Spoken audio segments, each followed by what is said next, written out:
যে CCTV footage পাওয়া গেছে, ফলে অপরাধীকে এটা এখন পুলিশ জানে এবং পুলিশ অপরাধীকে ধরার ব্যবস্থা করবে ফর শিওর।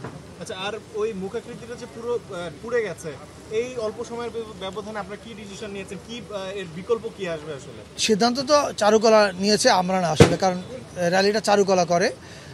তারা চেষ্টা করছে এই অল্প সময়ের মধ্যে ওটার বিকল্প কি করা যায়, কিছু একটা করছে তারা। আমরা কি কিছু পাবো, জানতে পারবো এর মধ্যে? কালকে র্যালিতে নিশ্চয়ই দেখতে পাবেন। সারপ্রাইজ হিসেবে থাকবে। আর দেখা গেল পুলিশ, আপনি বললেন যে পুলিশ জানে, আসলে কি তাহলে এখনো তো গ্রেফতার হলো না? না, আপনারা যেমন ভিডিও দেখেছেন, ভিডিও তো পুলিশই আপনাদেরকে দিয়েছে বা কোনো সোর্স থেকে আপনারা পেয়েছেন, বিশ্ববিদ্যালয় প্রশাসন, রাইট? তো তার অর্থ কি, ভিডিওতে পরিষ্কার দেখা যাচ্ছে কাজটা কে করেছে। যেহেতু তাকে দেখা যাচ্ছে সে কে, তাকে ধরা এখন সময়ের ব্যাপার মাত্র, এবং তাকে ধরলেই জানা যাবে এর পিছনে মোটিভ কী ছিল, এটা পরিষ্কার হয়ে যাবে। ঠিক আছে, থ্যাংক ইউ।